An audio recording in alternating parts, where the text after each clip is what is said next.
mensagem é o pão imundo da Santa Ceia. Eu sei que para algumas pessoas que nos assistem com frequência, diz, de novo vai falar da Santa Ceia? Com quase 90 milhões de religiosos no Brasil, a mensagem não poderia ficar apenas entre eu e você, até porque que todos os dias tem pessoas assistindo diferente, e essas pessoas também merecem conhecer a verdade que você conhece.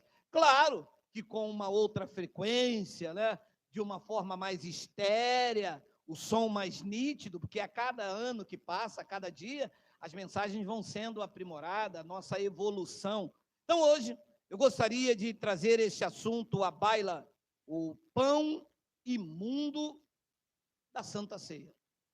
Vamos observar o que disse o livro histórico, e toda a Bíblia no livro de João, capítulo 6, versículo de número 51. Eu gostaria que vocês entendessem bastante, principalmente você que está novo nesse universo, que essas não são as minhas palavras.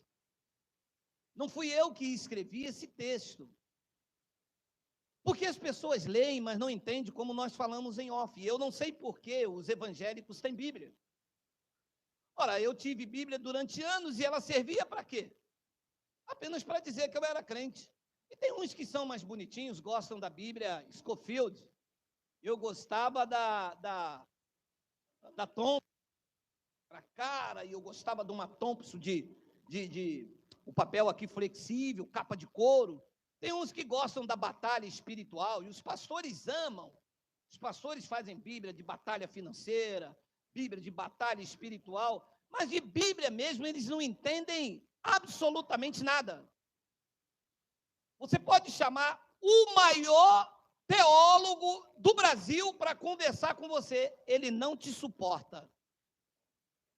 Parte para a briga, para a ignorância, diz que você é demoniado, que ele estudou teologia, de que ele fez faculdade de teologia, que você não tem, que você fica assistindo esses canais, que esses caras são o anticristo, são os demônios, são os Exu, que esses caras são coisa.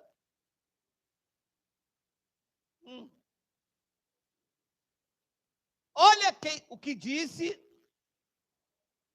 o Jesus que eles dizem que estão esperando e que eles servem. Olha só como que essa turma precisa aprender evangelho. Olha só o que um homem com a 4ª série faz com os teólogos da igreja, a bagunça que eu faço com essa turma. Olha o delírio que eu deixo essa turma, de cabelo em pé. Um versículo simples. Vamos ler. Eu sou o pão vivo que desceu do céu. Se alguém comer dele, viverá eternamente. E o pão que eu darei pela vida do mundo é a minha carne. Vamos fazer uma breve confissão. Senhor e Cristo, eu te louvo, te exalto e te engrandeço pela tua sabedoria em nós. E esta não é a sabedoria que vem do mundo, porque se fosse a sabedoria do mundo, o mundo conheceria estas verdades. Mas esta é uma sabedoria pré-ordenada para viver nesses dias onde a evolução cresce, vai aumentando, nós vamos evoluindo a cada dia. Esta é uma manhã de impacto doutrinário, uma manhã de edificação, e para isso, até o final, onde vidas receberão a palavra que arde os nossos corações, eu te peço que tu me uses com intensidade, sem medo, porque eu vou usar a tua palavra. E todo o povo aqui pela internet digam amém. Amém. Meu amado irmão, antes de desmiuçar, sabe aquele arroz soltinho? Você pega assim aquele arroz, parece até coco, né? Antes de eu deixar esses versículos todo assim, soltinho, lindo para você, eu preciso te dizer algumas verdades. O que os pastores e os crentes chamam de ceia, na verdade, era um ritual judaico obrigatório. Não existe a palavra Santa Ceia na Bíblia. existe na divisão que João Ferreira de Almeida, ou melhor, corrigindo, a Sociedade Bíblica do Brasil, quando compilou os exemplares, colocou palavras em negritos em cima de cada capítulo. Lá está escrito Santa Ceia, mas não tem isso nos escritos originais, nos pergaminhos, na Torá e nem no Evangelho. Foi a Sociedade Bíblica do Brasil, uma das maiores causadores da ignorância religiosa. Elas colocaram também uma página em branco, depois do livro de Malaquias, antes do livro de Mateus, uma página escrita assim, ó, Novo Testamento. A ignorância é tão árdua que quando se chega na igreja e diz, abre o Novo Testamento, se abre em Mateus. Mas a revelação da graça de Deus no livro de Hebreus diz que para um testamento ter força de lei, o testador tem que estar morto. E Mateus, Marcos, Lucas e João, o testador está vivo. Como pode ser um testamento? Nunca parei para pensar. Voltou a pensar, porque nós devolvemos o teu cérebro, que foi tirado pelos pastores, só para aceitar. Que os pastores entendem que você não tem que pensar ou raciocinar, que você tem só que aceitar. E quando você questiona, lá vem a frase, está passando na frente do pastor? Ué, se fosse para você pregar, então Deus colocava você, não colocava a mim. Quem é que foi levantado como pastor em minha terra? Tu. Tu não, o Senhor. Então, o que eles chamam de Santa Ceia não é santa. É só ceia. E ceia, para quem tem a capacidade de pensar, quer dizer um jantar. E a Páscoa era um jantar.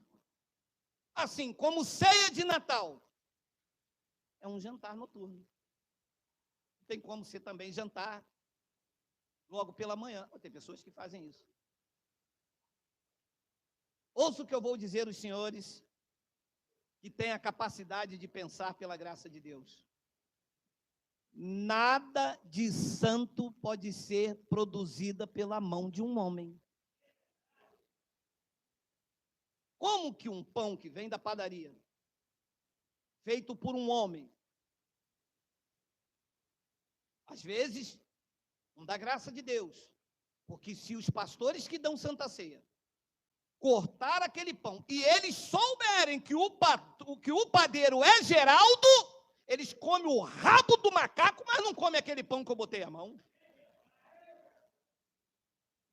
Os caras me veem como o bode preto, os caras me veem como o anticristo, como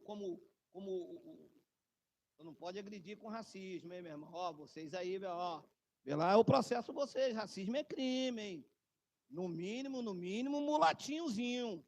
No mínimo, hein? Vamos ler. Eu sou o pão vivo que desceu do céu. Jesus falando. Se alguém comer dele, é para comer desse pão ou é para comer do pão que o pastor dá? Ele disse o quê? Se alguém comer do pão que os pastores dá. E por que nós comíamos do pão que o pastor dava? Porque não líamos. Ou quando lia, não entendia. Porque não há quem explicasse. O interesse era prender você. Mas não foi Jesus que disse para comer do pão que ele dá? Sim. E o pão que você está comendo foi Jesus que deu? Não, mas é como se fosse. Então vocês não são crentes de verdade. Vocês são crente Emília. É como se fosse. Você conhece Emília, não? A maioria são do meu tempo. Não, tinha o mundo de faz de conta. A Emília criava um mundo. Tem uma. O mundo, as bonecas imaginárias, o cara. Não, mas é como se fosse. Ah, quer dizer que aquele pão é como se fosse a carne de Jesus. Estão materializando, então. Vocês estão fazendo de conta. Vocês estão no mundo de faz de conta. Você faz o seguinte, já que você está dentro da igreja brincando de faz de conta, que é o pão, que é o corpo de Jesus, mas é o pão, você leva lá, então, um tijolo. Quando ele pedir o dízimo, você dá um tijolo. Quando ele perguntar, cadê o dinheiro? Você diz, está aqui. Não, mas isso não é dinheiro, não, é tijolo. Mas faz de conta. Faz de conta o quê, minha irmã? A irmã está brincando com as coisas de Deus, mas o pastor também brinca. O pastor também dá pão para a gente, dizendo que é o corpo de Cristo. Ué, mas está escrito lá, minha irmã. Abre lá, João 6,51. Aqui é Bíblia. Abre aí, pastor. Eu sou o pão vivo que desceu do céu. Por quê? Porque eles estavam acostumados a comer o maná. E esse maná, esse era puro, porque não tinha fermento. O que se come na igreja, o pão puma, tem fermento. O pão que os pastores dão é imundo diante de Deus por dois motivos. Primeiro, que aquilo não é o corpo de Cristo. Eles não estão discernindo o corpo do Senhor. Estão materializando aquilo que é espiritual. E muitas das vezes eles vão espiritualizando aquilo que é a matéria. Eles não conseguem discernir. Pegam tudo de forma literal. E nesta literalidade, o povo debaixo da ignorância dá tudo que tem. Haja visto que no dia de Santa Ceia a igreja está abarrotada. Eu já contei aqui várias vezes, o Miguel conhece aí, ó, o rapaz que trabalha conosco, está assistindo a gente aí, que não perde uma, Cicinho. Foi botar o gesso na casa dele, ele é gesseiro, foi fazer a obra na casa dele. Quando ele puxou o guarda-roupa, ele falou para a mulher, o que é isso aqui? A mulher, mais de 30 saquinhos de suco de uva. A mulher falou, isso é o sangue do cordeiro. O bicho deve estar com anemia, cara. Mas é muito sangue de cordeiro num saquinho desse de Coca-Colazinha, sacolé. O sangue de Jesus num saquinho de sacolé. Olha a idiotice. Não. Quando eu lembro que eu fui crente, que eu passei por isso e que minha mente não evoluiu, meu irmão, chega a me dar até coceira, cara. Meu Deus! Olha, essa turma para lá. Olha lá. Eu sou o pão vivo que desceu do céu. Se alguém dele comer, viverá até a próxima ceia. Vou parar então de novo aqui. Ora, meu irmão, eu frequentei essa desgraça durante 15 anos na igreja, fui pastor, fui bispo. Meu irmão, se ele diz que sem comer vive eternamente, por que é que eu tenho que comer todo primeiro domingo para ter vida eterna, então? Basta comer e pronto. Mas é que o ritual traz recurso. O ritual enche o cofre. E eles gostam de fazer no primeiro domingo, que é onde a turma, ó. Por que não faz no terceiro? Por que não faz no quarto? Não, porque no quarto o cara já pagou a conta, pagou a Casa Bahia, pagou as Pernambucanas, aí o cara já fez compra, o cara já comprou que suco, já comeu X-tudo, ele já comeu o angu do Gomes lá na Praça 15, ele já gastou o dinheiro todo.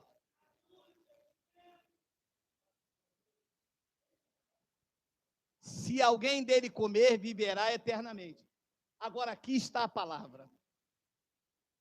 E o pão que eu darei pela vida do mundo é a minha carne. Então, se tivermos que fazer uma santa ceia autêntica, verdadeira, seguindo a Jesus, como eles gostam de dizer, eu não sigo homem. Minha irmã, mas olha o que esse homem está falando aqui.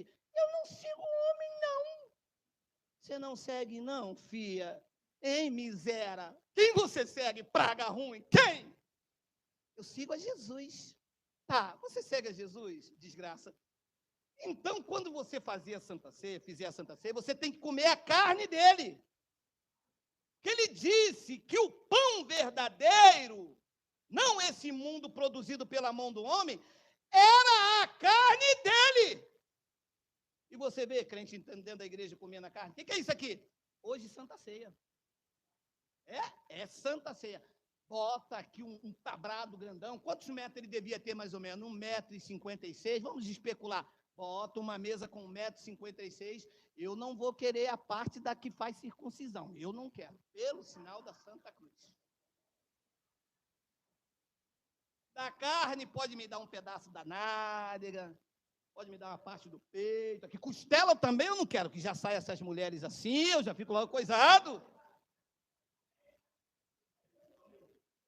Meu irmão, ele disse que o que ele daria pelo mundo era a carne dele. O pessoal está comendo pão. E diz para mim que é crente. Isso não é crente. Meu irmão, olha, com todo respeito aos bruxos do país, que são pessoas dignas, são pessoas respeitosas, merecem o nosso respeito e não os crentes. Os crentes não merecem ser honrados pelo evangelho. Nós respeitamos como pessoas, como instituição, está fora. Mas o que eles fazem é bruxaria em nome de Deus. Se é para dar a carne do homem, como que se dá pão? Geraldo, mas foi ele que disse. Ele disse e fez. Quando é que ele deu a carne dele e deu o sangue pelo mundo? Na cruz. Quando ele foi àquela cruz, a carne dele estava sendo oferecida pelo mundo de então, para quem estava debaixo da lei, para quem tinha que cumprir o ritual judaico, que não era todo primeiro domingo do mês. Você já viu na Bíblia algumas vezes um apóstolo ou Jesus dizer, todo primeiro domingo do mês vocês têm que comer um pedaço de pão e beber o suco. Você já leu isso? Ora, se não tem, como é que quer dizer para mim que não segue a homem? Se foi o homem que instituiu isso. Todas as igrejas, primeiro... tem umas que você já viu, né? Culto de Réveillon, Santa Ceia. Santa Ceia dos dizimistas. Santa Ceia dos desempregados. Santa Ceia dos desesperados. Santa Ceia dos enfermos. Eu já levei Santa Ceia no hospital, já contei aqui trocentas vezes, e o cálice caiu no chão, a menina que limpa lá ia passar o rodo lá, o presbítero gritou, pelo amor de Deus, está amarrada. A mulher levantou. Mas o que foi? Minha filha, isso é o sangue do cordeiro. A irmã está... Porque você sabe, na igreja... Não. Você sabia que na igreja evangélica não é qualquer um que pode servir os elementos?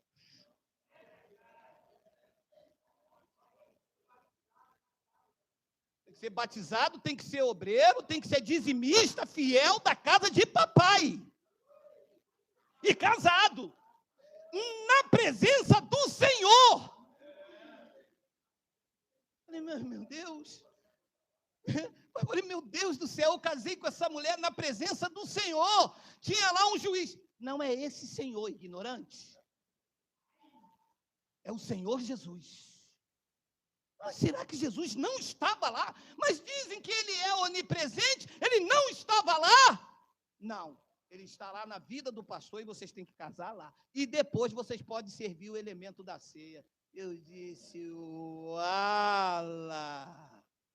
É muita ignorância. Mas brincar... Aí sabe o que eles dizem, Senir? O Geraldo zomba dos crentes. O zombar dos crentes? Mas não é exatamente isso que eles fizeram comigo, fizeram com vocês. Colocaram nariz de palhaço. Olha, carregamos durante anos um título de idiota. Porque isso é ser um idiota. E o pão que eu darei pela vida do mundo é a minha carne. Êxodo capítulo 12, versículo de número 43 e o versículo de número 49. Olha o que é que diz esta palavra. Êxodo, o livro de Êxodo, está na Torá. Disse mais o Senhor a Moisés e a Arão. Esta é a ordenança da Páscoa. Nenhum estrangeiro comerá dela. Preste bastante atenção. Quem foi que disse? O Senhor. Eles dizem que segue. O que é que o Senhor disse a Moisés e Arão? Esta é a ordenança da Páscoa, que foi o que Jesus fez na noite que foi traído, e que a sociedade bíblica do Brasil enganou milhões de crentes dizendo que era Santa Ceia. Mas era apenas ceia. um jantar entre os judeus. Deus disse que nesse jantar da Páscoa, nenhum estrangeiro comerá dela. Se nenhum estrangeiro poderia participar da Páscoa, a Páscoa é uma festa dos judeus. Desenrola. Desenrola.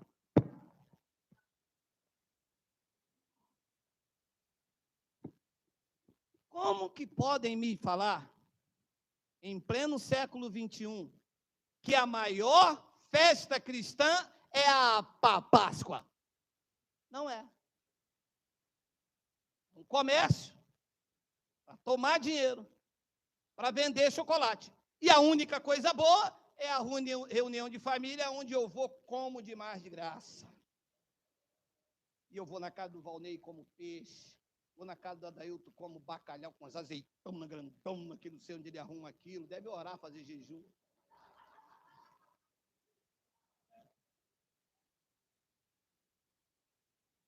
Ora, nenhum estrangeiro significava os gentios. A palavra gentio quer dizer estrangeiro.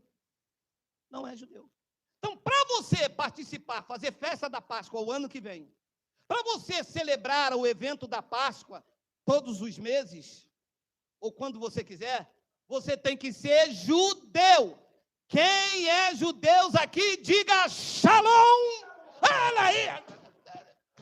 Desgraçado, filho, cara. Vai matar do coração, você está infiltrado aqui, sua peste. Satanás, sempre tem um infiltrado, eu não disse aqui, fica aí.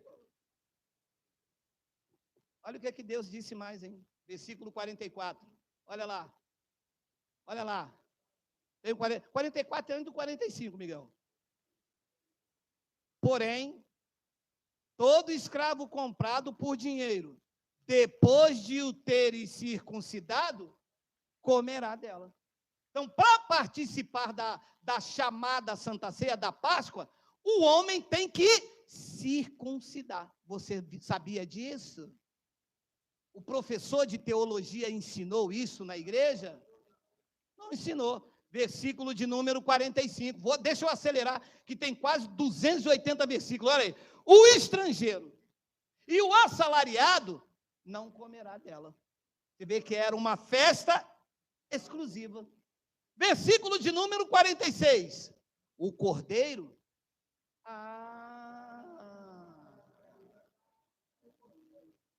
O quê? O quê? Cordeiro? Mas eu entro nas igrejas evangélicas, eu não vejo cordeiro nenhum. Na noite em que ele foi traído, havia cordeiro, havia ervas amargas, havia o suco da vide e havia o pão sem fermento. Esses são os elementos da chamada ceia.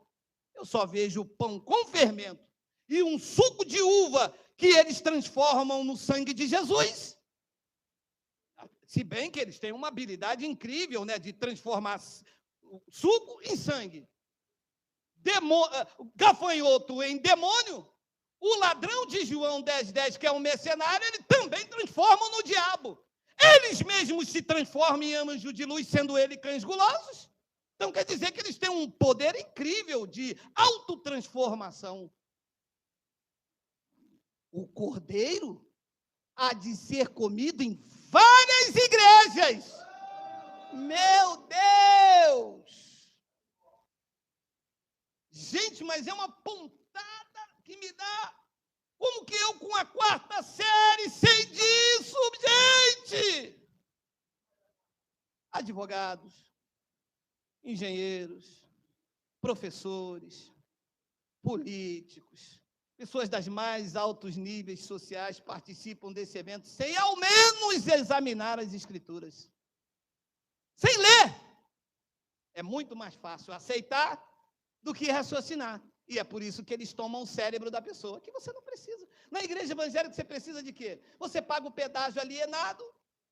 Ele diz, você dá o dízimo que o devorador está amarrado na tua vida e você quer ler nada, meu irmão. A tua empresa está lá com maior dificuldade financeira, você quer dar o dinheiro e o pastor passar esse suor. O meu suor, eu vou dizer uma coisa. Experimenta. Não, experimenta. Deixa eu tacar um pouco desse suor em você. Meu irmão, vou dizer sinceridade. Abre-se um parênteses. Ou você cai no CC, ou você cai por outra coisa, meu irmão. Porque, olha, CC é... Esse suor aqui, meu amado. Meu irmão, o cordeiro há de ser comido numa só casa. Da sua carne não levareis fora de casa, nem lhe quebrareis osso nenhum. 47. Toda a congregação da igreja pentecostal, assembleia, deixa eu ler, vocês interrompem a verdade de Deus. Levácia de labadai. Amém, igreja? Deus está falando aí, ó. Levantar a calabana, levantar lá. Quando Deus fala, viu? Traduziu lá. Ó. Toda a congregação de Israel o fará. Era para os cristãos ou era para os judeus? Para os judeus. O que Jesus fez na noite em que foi traído foi isto aí. Foi a Páscoa judaica. Ele não instituiu nada antes da cruz. Porque aí os bonitos, metidos a pastores, metidos a teólogos, que aqui a gente bota eles no bolso, se não caber no bolso a gente sit. Quando não cabe no meu bolso eu mando sentar. Eu falo sit, down, deita, rex. Não morde, amigo, bolinha, bolinha, bolinha, bolinha. Bolinha. Canta para ele. A minha gosta que canta assim. Ó, Rita, volta desgraçada. Ó, Rita, que eu perdoo a facada. A minha cadela gosta que canta isso. Vou botar o nome dela de Rita. Rita! Passa lá para trás. O que Jesus fez na noite em que foi traído, igreja de Cristo, não foi santa ceia. Ele não poderia instituir nada de novo. Ele não veio para abrogar, ele veio para cumprir. Ele estava em obediência a Moisés. Enquanto vivo, ele não... Digita para mim, Miguel, porque desceu aqui no Rabanai. Mateus 5,17. Não. Tem alguém aí, Mateus? 5. Desculpa aí, seu moço. Desculpa aí, 5 é demais, é gangue, meu irmão. Pode vir, que Isaías me deu agora um. Não penseis que eu vim revogar a lei. Naquela noite ele estava revogando? Não, senão ele foi o maior mentiroso que eu ouvi dizendo em verdade. Se ele disse, eu não vim revogar a lei ou os profetas, eu não vim para revogar ou instituir algo novo. Ele veio para cumprir. Naquela noite, ele estava em cumprimento da lei. Gálatas capítulo 4, versículo de número 4. E toma-lhe Bíblia neles. E toma a palavra deles.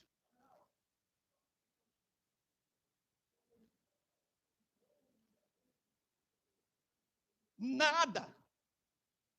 Vindo, porém, a plenitude do tempo, Deus enviou o seu filho, nascido de mulher, nascido sob a graça de Deus, nascido sob a lei. Estava debaixo da lei, cumprindo a lei. Ele não poderia chegar naquela noite e falar, estou acabando. Agora, depois da cruz, sim. Depois da cruz, Paulo diz em Colossenses capítulo 2, versículo 13 e 14, ou Efésios capítulo 2, versículo 13, que tendo cancelado o escrito de dívida que constava de ordenanças, uma dessa era a Páscoa e todos os rudimentos, aí ele removeu inteiramente e encravou na cruz. Pós-cruz, antes não. Antes ele era um judeu cumprindo a lei, e que os pastores trazem de volta porque a lei escraviza. A lei traz obrigação. A lei traz observância de rudimentos. A lei faz com que você adore o templo e deixe de ser um templo. A lei faz com que você vá à igreja e deixe de ser igreja. A lei faz com que você sustente os pastores e deixe de usufruir da sua própria vida. Dinheiro que Deus te deu para a manutenção da sua vida preciosa, que você só tem uma. A graça não. A graça desmonta todo este palco e mostra quem você é. Porque quando eu digo aqui, não tem diabo, os caras, que não tem diabo aqui? Que não tem, porque tem que ter um diabo. Porque o crente tem que ter um Satanás. E o primeiro Satanás na vida dele se apresenta lá na igreja de terno e gravata. Vem aqui que eu vou orar por você. Não, pastor, não quero que o senhor ore por mim, não. Eu quero que o senhor ore por você mesmo. Por quê? Porque quando a gente precisa de dinheiro, você manda pedir a Deus. Quando você precisa de dinheiro, você pede a gente. Ora pelo Senhor, pelo amor de Deus, sua desgraça.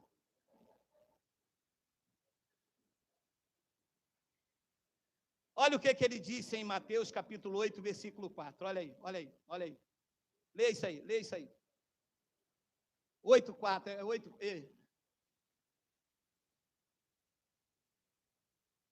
Miguel, volta, porque não ficar meio solto assim, porque são 5 teólogos me assistindo, e eu já sinto daqui, Deus me revela, eu já sinto daqui que eles estão atacando Jair, cara. Ora, descendo do monte, grandes multidões o seguiram, e eis que um leproso, tendo se aproximado, o adorou, dizendo: Senhor, se quiseres, pode purificar-me. Versículo 4, 3. E Jesus, estendendo a mão, tocou-lhe, dizendo: quero, fica limpo. E imediatamente ele ficou limpo da sua lepra. 4. Disse-lhe então Jesus: olha, não digas a ninguém.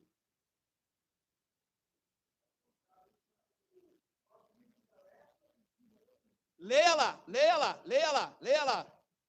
Não digas a ninguém, mas vai mostrar-te ao sacerdote e fazer a oferta que Moisés ordenou.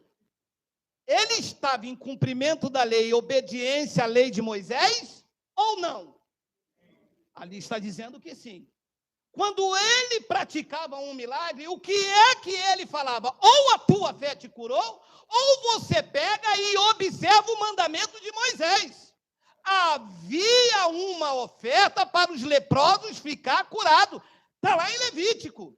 Ele está mandando o leproso que foi curado ir diante do sacerdote e dar uma oferta pela cura, para servir de testemunho ao povo. A pergunta que se faz é: você vê quando um crente é pseudo, curado, nessas igrejas, eles irem a Moisés? Ou eles vão com o envelope na mão do pastor? E o povo que lê Evangelho, que lê Bíblia, sabe que naquela noite em que Jesus estava traindo, ele não estava instituindo Santa Ceia, coisa nenhuma. Ele estava em cumprimento à lei. Você leu em off aqui: até que o céu e a terra passem,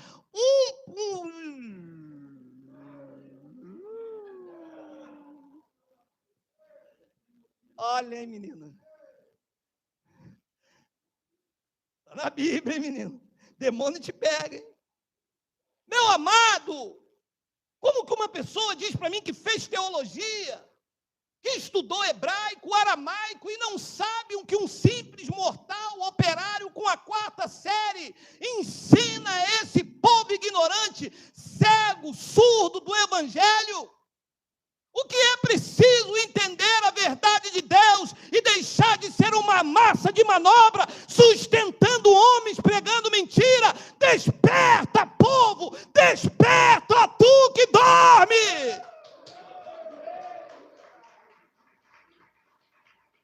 O povo tem medo da verdade, meu irmão. Não aceito isso não. A gente tem que comer a carne de Jesus e beber o sangue. Gente, vocês são canibais, suas raças de ignorantes. Vocês são o quê? Miséria. É para comer a carne de Jesus e beber o sangue? Como é que vocês estão comendo pão e bebendo suco, gente? Pelo amor de Deus! Eu vou dar um troço, o bonecão do posto está maluco, está doidão.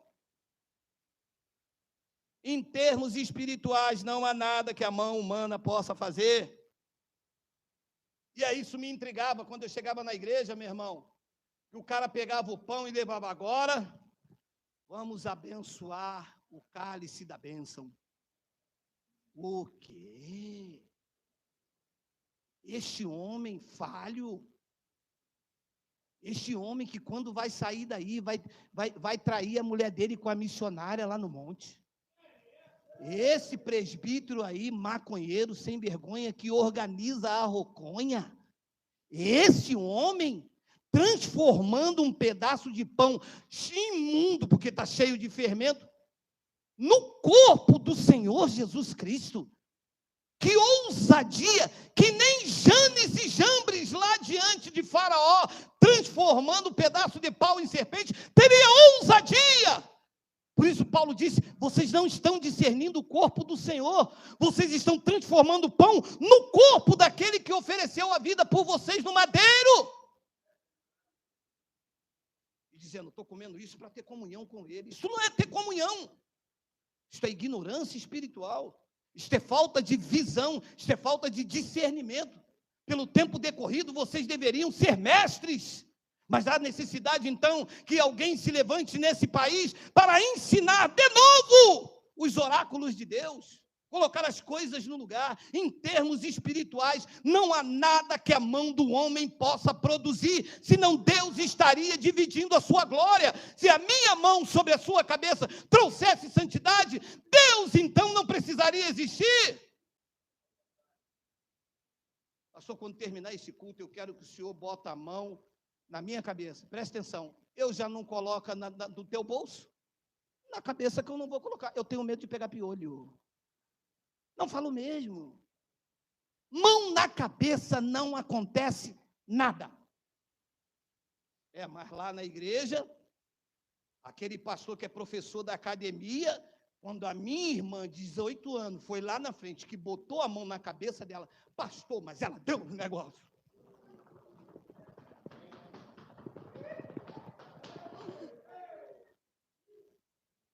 Não foi demônio, ela ficou emocionada. Um homem com bíceps desse tamanho, o olho azul, fortão, quando botou a mão na cabeça dela, ela...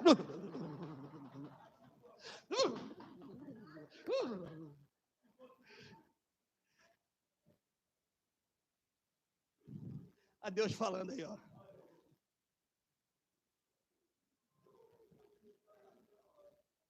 Preste atenção nesse versículo.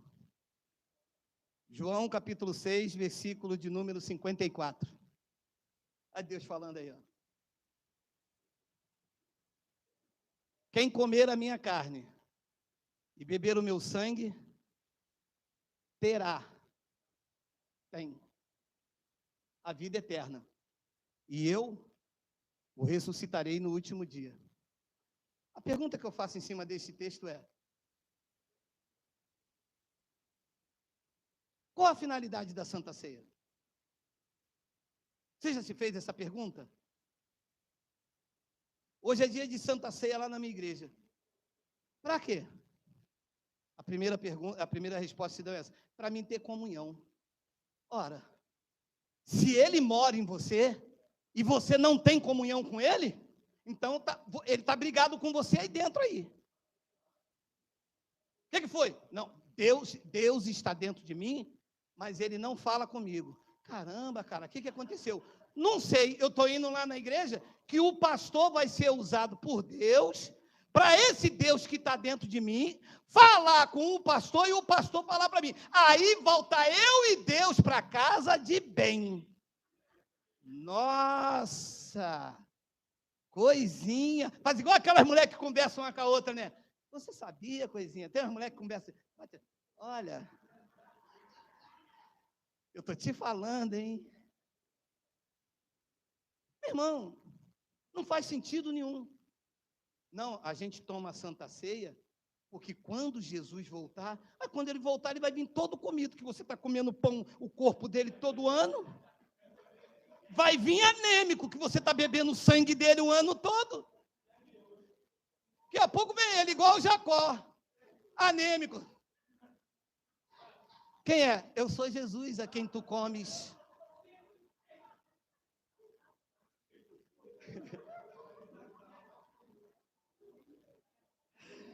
Mas não é verdade? Comeu o corpo dele o ano inteiro. Você vê? Nessa altura, parece que ele caiu num enxame de piranha. Todos comeram o corpo de Jesus. Espera aí, pastor.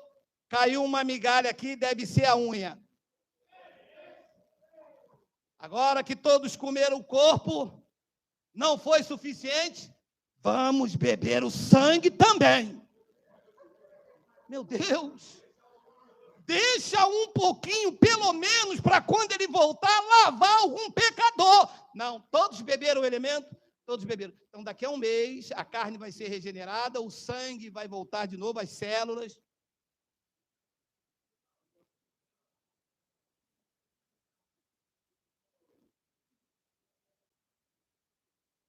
Essa carne se refere à vida dele que ele entregou naquela cruz. É carne, carne e sangue, sangue. Quando ele foi na cruz, ali estava a carne. Quando derramou sangue, ali estava o sangue. E quem estava ali, cheio de pecado e não nós, passou por aquele privilégio. Porque quando nós nascemos, os pecados já haviam sido removidos. Os crentes dizem assim: Senhor, passa o teu sangue na minha vida. Mas espera aí. Não vai passar. Vai passar. Ele vai entrar no ventre de alguma virgem. Será que ele encontra?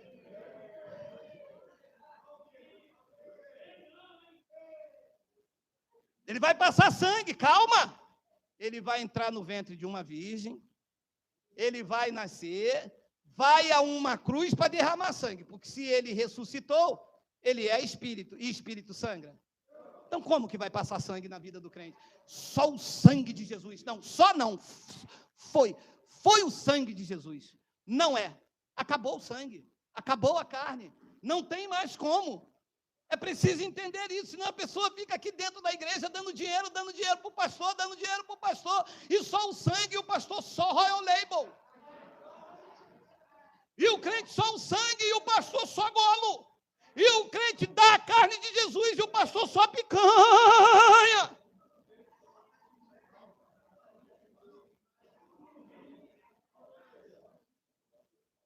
Não tem carne na cruz, amado. Olha lá. Quem comer a minha carne e beber o meu sangue tem a vida eterna e eu ressuscitarei nos últimos dias. Olha para a cruz e vê se tem carne. Não existe nem cruz. A cruz que havia lá já deu cupim. O túmulo está vazio. E a tua vida é que está cheia, meu irmão. Recebe aí. Recebe. 1 de Coríntios, capítulo 3, versículo de número 16. Eu vou jogar paletó, hein? Meu irmão, se eu jogar esse paletó, vocês estão vendo que eu estou igual um bacon. Ó, diante de Deus, aonde ele bater, não fica um em pé. O quê? Eu vou dar... Daqui a pouco vai vir a unção aqui do cordeiro, você vai ver se vai ficar um em pé agora. Que isso? É Deus puro. Olha lá. Não sabeis que a igreja Assembleia de Deus, que é o Santo... Não sabeis que a igreja universal do reino de Deus... Não sabeis que a igreja Cristo vive lá em Campinho? Não sabeis que a igreja batista... Vocês não sabiam disso? Não? Não sabeis que sois santuário de Deus e que o Espírito de Deus está no monte? Bamba, bamba, bamba, la bamba. Quem é santuário de Deus aqui, diga Abba, Pai. Quem crê que o Espírito de Deus habita no teu homem interior, diga Abba, Pai. Se o Espírito de Deus está na tua vida, quem precisa de óleo? Ninguém. Se o Espírito de Deus está na tua vida, você precisa de pão. Se o Espírito de Deus está na tua vida, você precisa de suco dado Se o Espírito de Deus está na tua vida, você não precisa de nada. A graça dele te basta. Diga glória a Deus. Diga glória a Deus. Diga glória. Sai com essa macumba daqui. Eu sou o santuário de Deus. Aonde eu vou, Deus vai na minha vida. Deus vai na tua vida.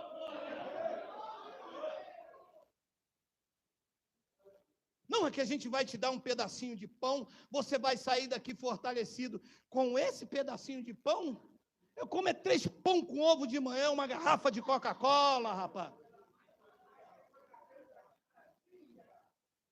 Vou te dar esse copinho de suco aqui. Você vai sair daqui cheio da presença. Esse copinho, eu tomo 3 litros de suco de vinho pérgola, meu irmão, que eu fico... Tem hora que a mulher me pergunta, o que foi? Eu não estou sentindo nada. Eu acho que eu estou coisado. Aí ela diz para mim, se apruma, vaso, se apruma, tu é crente.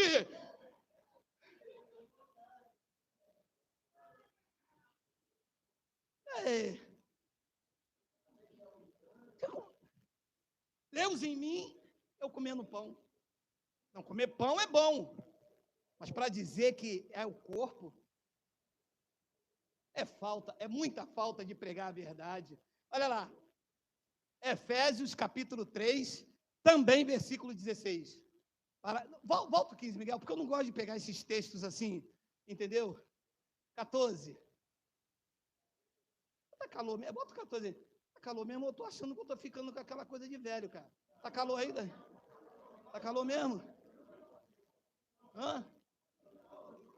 Se eu tirar o paletó, eu jogo em cima da minha mulher, ela morre aí. Não são.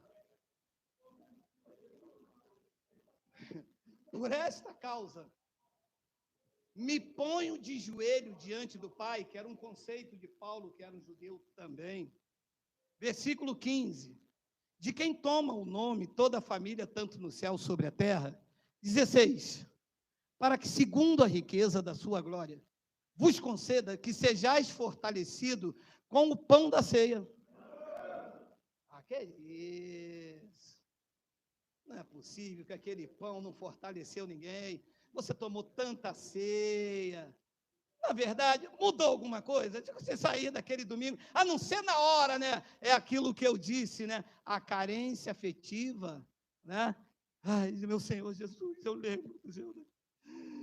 Ai, meu Deus, tu não lembra? Eu estava lá no pé da cruz, eu era um daqueles que dizia, crucifica, o sol está Barrabás, pai. Eu era um dos tais, eu estava lá.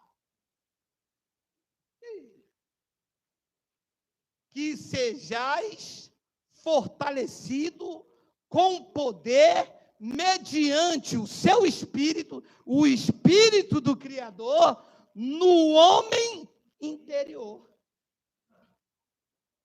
Como é que fortalece um crente? Fazendo ele ter consciência que o Espírito do Eterno não está nas igrejas Assembleia de Deus, não está nas igrejas Universal, não está no monte, não está no Braz, é que o Espírito do Eterno, aquele que disse haja luz, aquele que separou a porção seca, aquele que chamou as estrelas cada uma pelo seu nome, o Espírito do Eterno está na tua vida. Se fortalece aí. Se fortalece aí, se fortalece aí, fortes, fortes, fortes, fortes, fortes. É assim que se fortalece o crente, não é dando pão nem dando suco, não é fazendo alquimia. Sabe o que é uma alquimia?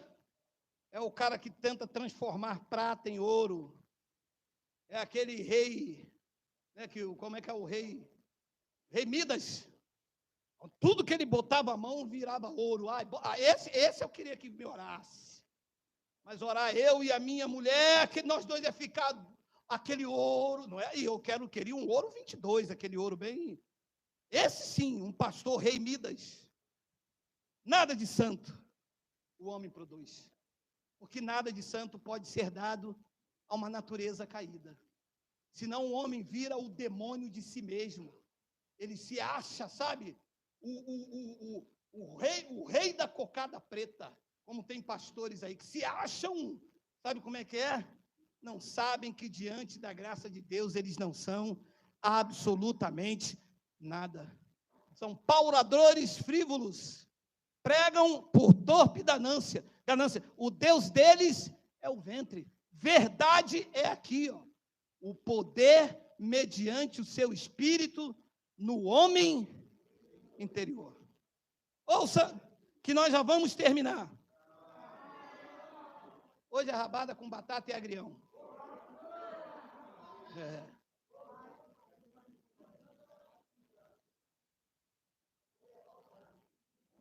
Que isso, Miguel?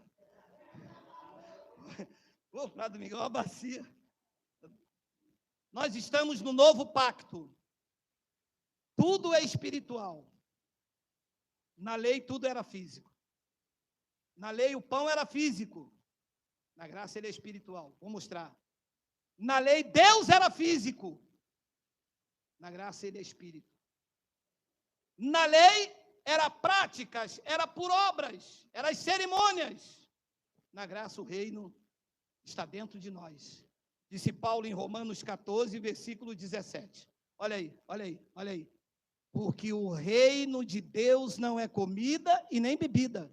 Ele está querendo dizer que não é com coisas palpáveis, tangíveis, visíveis. Não tem nada a ver com comer pão. Não tem nada a ver com beber suco. Não tem nada a ver de ficar com fome. O reino agora não é físico. Ele é espiritual. O reino de Deus é justiça, é paz e alegria no Espírito Santo. Que só tem quem entende essas verdades. E quem não entende é escravo. Perdi a ceia. Meu Deus. Quem aqui já perdeu a ceia, diga, ui! Gente, vocês ainda estão vivos. Meu Deus! O ex-pastor da Assembleia fica, eu falo, ele fica assim na testa, ó. Que diz assim, quanto tempo eu preguei errado. Meu irmão, leia comigo esta palavra de Paulo. Eu sei que você nunca ouviu isso em lugar nenhum, até porque eu escrevi hoje. Quando eu saí de casa, como o rei Midas, como praticante da alquimia, eu botei no telão e disse, aconteça agora em todas as Bíblias, para que todo mundo leia. Primeira epístola de Paulo, no capítulo 15, no versículo de número 14. Escreve aí, lê aí, e manda lá para o seu pastor. Olha só, se Cristo não ressuscitou, é vã a nossa pregação e é vã a nossa fé. Ué, como assim? Se você está comendo o corpo de Cristo, então ele não ressuscitou, porque o corpo está todas as vezes aqui na mesa. Ora, se você come o pão e bebe o suco e diz, eu estou fazendo em memória, só se faz algo em memória de quem está. Vou falar em castelhano, uma língua nova. Muerto. Estás muerto? É isso mesmo, Sinete? Estás muerto? Então ele não ressuscitou. E se ele não ressuscitou, é vã a nossa fé. Por quê? Porque temos asseverado em graça que ele ressuscitou.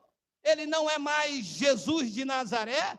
Aquele Jesus que eles crucificaram, Deus o ressuscitou dos mortos. Ele agora é Senhor e Cristo. Ele não pode voltar de novo a ser Jesus de Nazaré e todas as vezes levantar um pão e um cálice dizendo, o que vocês estão fazendo? Estamos fazendo em memória dele. Então ele não ressuscitou. Agora, olha o que Paulo disse em 1 de Coríntios 10, versículo 14 ao 17. Olha aí. 1 de Coríntios 10, mais à frente, antes disso, olha aí. Portanto, meus amados, fugi da idolatria. Preste atenção nos impactos dessa palavra. Preste atenção. 15. Falo como a criteriosos. Julgai vós mesmos o que eu digo. Versículo 16. Porventura, o cálice da bênção que abençoamos são vários cálicezinhos distribuídos. Deixa eu voltar então. Porventura, o cálice da bênção que abençoamos não é a comunhão do sangue de Cristo? Pergunta 2. E cadê a comunhão? Esta é a comunhão. Nós estamos em comunhão que Cristo ressuscitou? Este é o cálice a ser abençoado. Estamos em comunhão que você é santuário de Deus? Este é o cálice de estima. Estamos em comunhão, estamos de acordo. Depois da interrogação, e o pão que partimos, não é o pão puma ou a hóstia do Padre? Como não? Quem disse não aí diz amém. Como assim? Como assim não? É sim, senhor. O pão que nós partimos é o pão Pullman. Quando melhor, o pão Provenço. Ou francês. Oui, monsieur. Oui. E o pão que partimos também não é a comunhão do corpo de Cristo? Lá na frente eu vou te mostrar quem é o corpo de Cristo, mas vocês já sabem. Quem é o corpo de Cristo aqui? Diga amém! Esse é o pão que partimos. Isso é a sabedoria que é partida e distribuída. E o corpo de Cristo, pregou Paulo em Colossenses, já vou te mostrar, não é um pedaço de pão. O corpo de Cristo somos nós. Depois ele diz no versículo 17, porque nós, embora muitos, somos vários pedaços de pão que os obreiros dão. Mas como que... Mas como assim que a igreja não lê, meu Deus? Está escrito ou não está, gente? Vou jogar paletó. Porque nós, Paulo e a igreja, embora sendo muitos, somos unicamente um pão só. Um só corpo, porque todos participamos de um único pão. E ele disse, eu sou o pão vivo. E está entre nós. Dentro de cada um. E nós como santuários dele. E em perfeita comunhão com esta verdade. Porque se não for assim, não é em espírito e nem em verdade. E volta para a prática física, querendo dizer que ele não ressuscitou. Aqui diz que nós, embora sendo muitos, somos unicamente um pão, um só corpo, porque todos participamos do único pão. E esse é o pão vivo que desceu do céu. Colossenses capítulo 1, versículo de número 16. Tem aí, Miguel? Já estamos terminando. 2 versículos para terminar. Olha aí. Colossenses capítulo 1, versículo 26. O mistério que estivera oculto dos séculos e das gerações, agora, todavia, se manifestou aos seus santos. Volta aí o versículo de número 24, Miguel. Por favor, versículo 24. Eu não gosto que fica assim. Agora, me regozijo nos meus sofrimentos por vós e preencho o que resta das...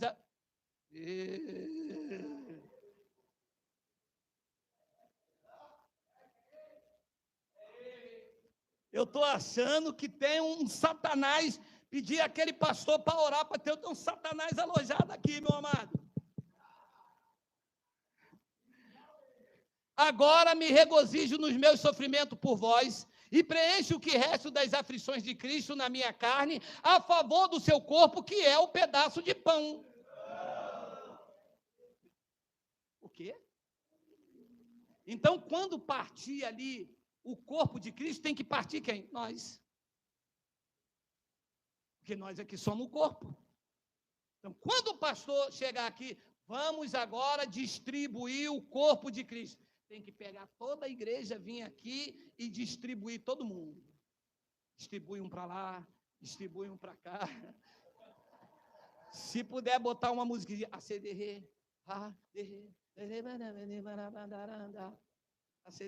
se puder fazer isso, fica melhor a distribuição. Meu amado, alô, Penteca, tem um só? Pô, já saiu 4. Alô, você que ficou aí até o final, alô do fraldão, você é o corpo de Cristo e não o pão que se dão nas igrejas para te enganar. Enganar pelo menos a verminose, porque um pedacinho de pão não engana a minha fome, meu amado.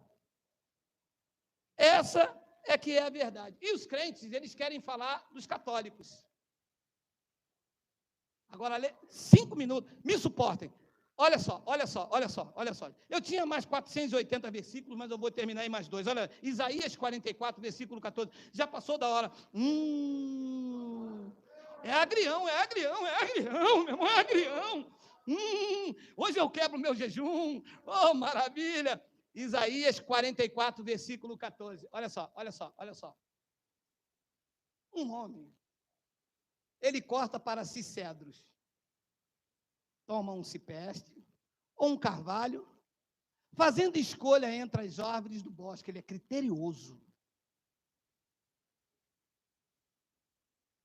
Planta um pinheiro e a chuva o faz crescer.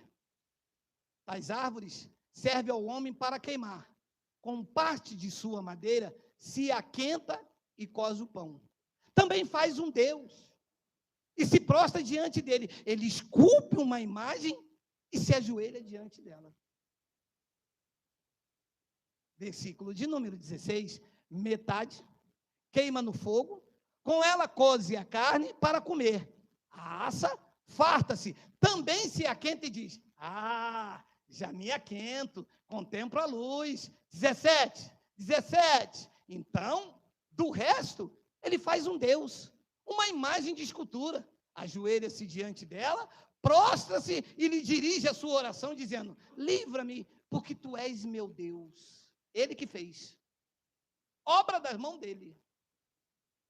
Versículo 18, nada sabem, nem entendem, porque se lhes grudaram os olhos, para que não vejam, e o seu coração já não pode entender. 19, nenhum deles cai em si, já não há conhecimento nem compreensão para dizer: metade queimei, cozi pão sobre as suas brasas, assei sobre elas carne e a comi. Faria eu do resto uma abominação? Ajoar-lhe ele me ia. Não vou ler, eu estou dando, não, vou ler direitinho, eu estou na unção. Não esculhamba a graça de Deus, vou ler, eu estou na unção, meu irmão. Cadê? Ajoelhar-me-ia. Eu, diante de um pedaço de árvore.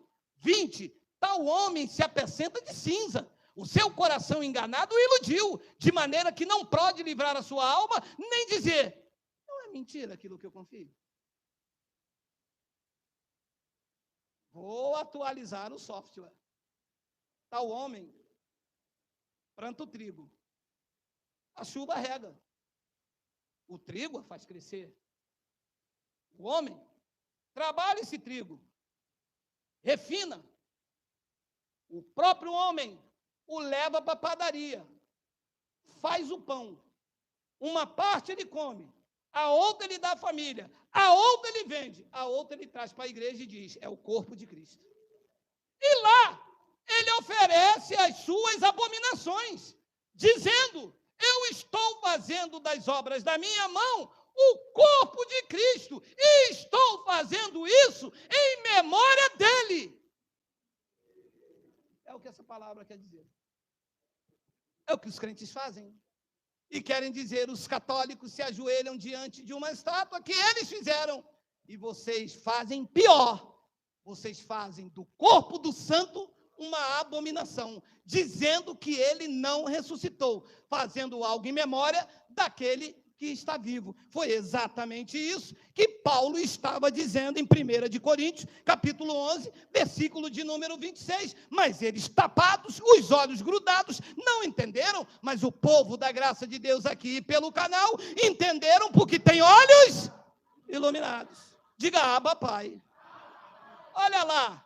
Porque todas as vezes que comer este pão e beber o cálice, vocês estão dizendo: Jesus Cristo vive eternamente.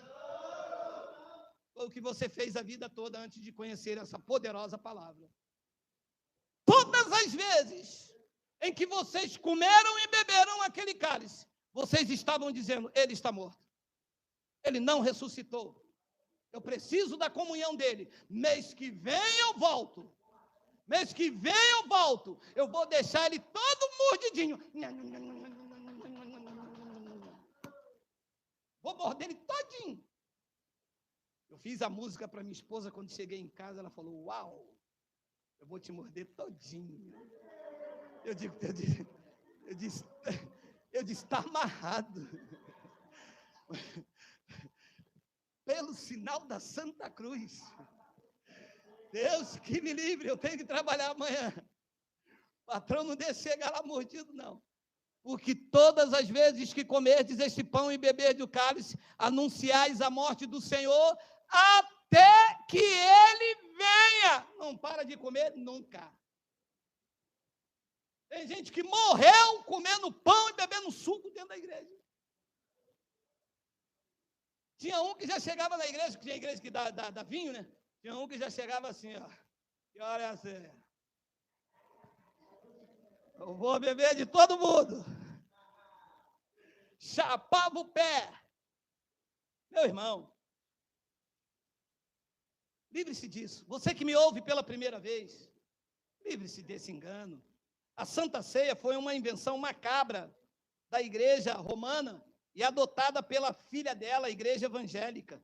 A igreja está sendo escravizada com esse rudimento judaico. Cristo rasgou. Não há mais ordenanças pela igreja, nenhuma, nem meia. Ué, mas se não há ordenança na igreja, o que nós vamos fazer na igreja evangélica? Ser enganado e dar dinheiro para o pastor. Deus não está lá. Não há ensino do evangelho. Não há sinceridade. O foco deles é o teu bolso. Você vê que a maioria dos crentes são pobres, não tem plano de saúde, grande parte paga aluguel, vive de miséria. Olha, com todo respeito, o povo que sofre é povo crente, cara. Meu Deus, mas chegou um na minha casa, meu irmão, mas a minha pimenteira mais secou na hora. Meu cachorro pegou minha esposa está aí, rapaz, mas pegou uma gripe, a pimenteira secou, e lá em casa já ia ter uma briga de lá para cá. Eu falei, já sei, foi esse Satanás que entrou aqui. Meu Deus, mas ela começou. Oh, Deus abençoou vocês. Que geladeira bacana. E olha que a geladeira está amarrada com aqueles elásticos, hein? Pô, com cama de bicicleta. Que geladeira bacana. Meu Deus. Nossa!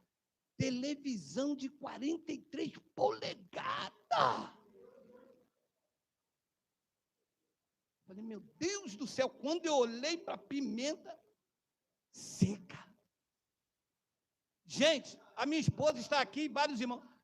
Eu era evangélico. O dinheiro não dava para nada, só vivia contando miséria.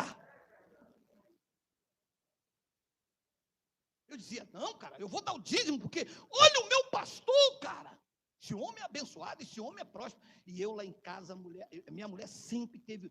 Cara, se eu tivesse ouvido essa mulher mais tempo, cara, que a mulher falava, olha, esse negócio de você ser muito certinho no dízimo, você está de manhã, de tarde, de noite, Santa Ceia, lá ia eu com a bandeja, foi na cruz. Cara, se foi na cruz, o que você está fazendo aqui, cara? E lá ia eu com a bandeja, naquela época eu era mais tocinho, lá ia eu. E até que um dia nós passamos num restaurante lá na Praça Seca, a igreja era lá, um restaurante, Budapeste, o nome do restaurante, chique, elegante. Quem estava lá? O pastor almoçando com a família dele. Mas espera aí, esse cara não trabalha. Vive aí na igreja com salário. Eu que trabalhando, apanhando mais pano de cuscuz na mão de baiana. Sabe como é que era? E pá!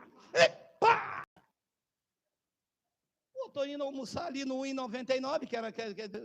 É o só My Love, era o My Love, era o bandejão. Lá, e também ia lá. Pô, o cara almoçando no Budapeste, meu irmão, ali tem consumação, ele e a família apostólica. Ali é ruim, hein? Próxima vez eu vou vir armado, na próxima Santa Ceia eu vou vir armado, eu vou largar bala aqui dentro, meu irmão. Vou acabar com essa barra aqui. Não, meu irmão, todas as vezes que o crente faz isso, eles anunciam a morte dele. Quando ele diz até que ele venha, foi o que Jesus disse aos apóstolos. Vocês vão fazer isso até que eu volte. Era uma noite que ele estava traído. Passou a sexta, passou o sábado, e no domingo ele voltou e vive eternamente entre nós, ninguém tira mais. Quem recebe? Quem recebe? Quem recebe? 2 versículos para terminar. Já passei demais hoje, eu compreendo isso, eu compreendo. Me desculpa, eu me empolgo. Oséias, capítulo 6, versículo 6. Compreendo, me desculpe. Eu vou procurar da próxima vez, em vez de demorar 1 hora e 22 minutos, eu demoro 1 hora e 20 minutos. Não dá não, meu amado. Oséias, capítulo 6, versículo 6. Os crentes conhecem o versículo, mas não conhece quem falou. Misericórdia quero. E quero também sacrifício. Ele não quer, mas os crentes dão. Mas ele não quer, e os crentes dão. Se os crentes fazem sacrifício e Deus não quer, eles sacrificam para quem? Para a instituição, que Deus não quer. Geraldo, eu estou aqui no maior sacrifício. Se for sacrifício, não venha não. A não ser que seja um sacrifício aceitável, aprazível. A sua carne quer tomar 3 litros de cachaça, você diz, não, vou fazer o sacrifício de tomar pelo menos 1 litro só. Vai tomar 3. Sacrifício aprazível, de reprimir a vontade da carne. É um sacrifício que você faz. Agora, sacrifício religioso, está aqui obrigatório? Deus não quer sacrifício ou quer? Pois misericórdia quero e não sacrifício. Olha lá. E o conhecimento de Deus mais do que os holocaustos. É exatamente isso que se oferece aqui. O conhecimento de Deus. E eu termino, claro, não poderia ser diferente, com Hebreus, capítulo 13. Lembra do córtex frontal? Lembra da psicologia, da fonte aonde está a capacidade de raciocínio, de promover planejamentos, no córtex frontal, na sua mente, no seu cérebro? Olha esta palavra aí. Seja a vossa vida sem avareza. Contentai-vos com as coisas que tendes, porque ele tem dito, de maneira alguma te deixarei, nunca, jamais te abandonarei. E se deixar de tomar a Santa Ceia? Não abandona. E se deixar de dar o dízimo? Não abandona. E se deixar de ir para a igreja? Não abandona. Nunca, jamais te abandonarei. Versículo de número 6.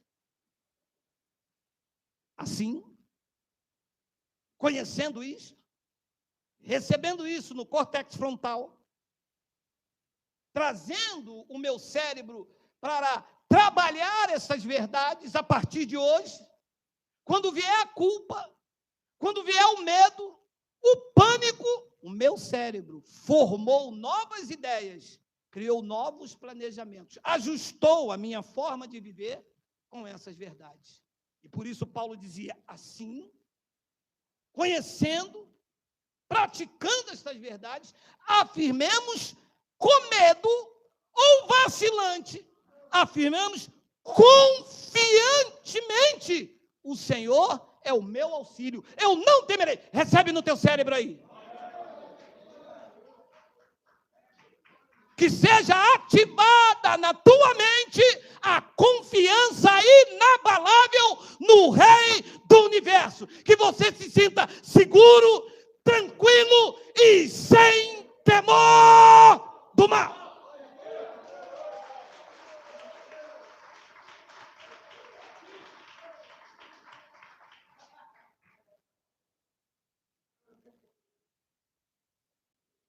Isto é tão poderoso que a neurociência afirma, se você receber isto no teu córtex frontal, é exatamente isso que o teu cérebro vai trabalhar e vai planejar.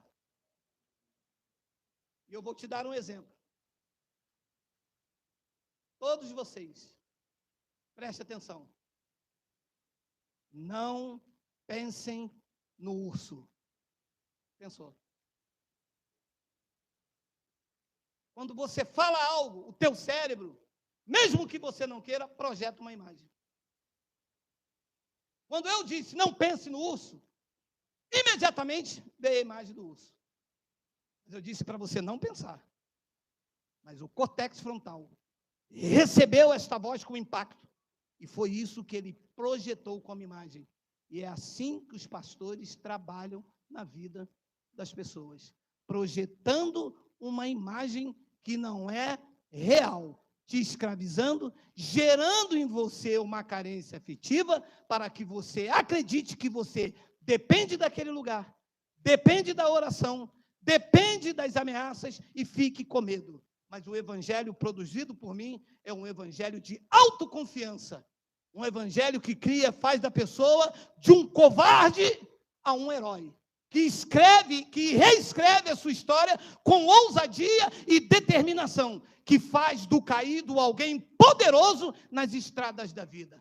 Não temeremos o que poderá nos fazer um homem. Afirmamos esta manhã confiantemente: o Senhor é o nosso auxílio. Assim seja, assim é, assim diz o poderoso evangelho da graça de Deus.